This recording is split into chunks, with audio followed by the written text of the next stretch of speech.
Ironzaku Short Reviews, Superman Edition. Let's do this!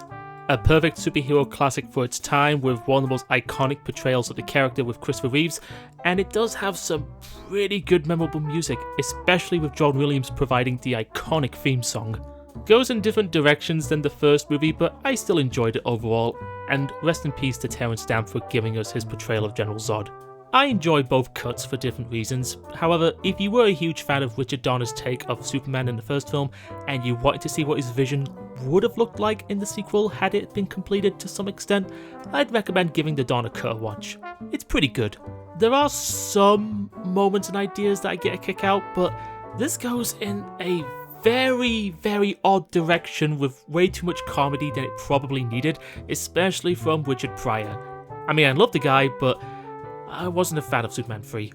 Horribly cheap, lazily edited, and it's sadly the last time you got to see Christopher Reeves on the big screen as the character. And don't even get me started on Nuclear Man. Superman Returns is one of those movies that deep down I could probably see a good movie trying to crawl out, but the long runtime and a huge focus on melodrama kind of makes it a bore to sit through that it should be.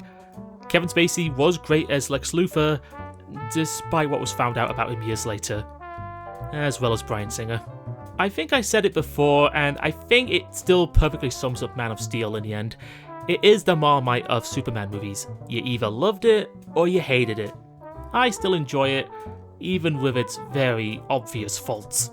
Looking back on this movie in retrospect, I will say when it does things right, it does them really well. However, the very questionable casting of Jesse Eisenberg as Lex Luthor, what they do with Doomsday, and that Martha scene does make it ungodly bad to sit through at points.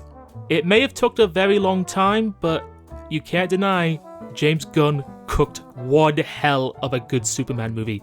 A Superman movie with a very solid cast, with great comic book action sequences, and most importantly, it does inspire hope that a Superman story should in the end.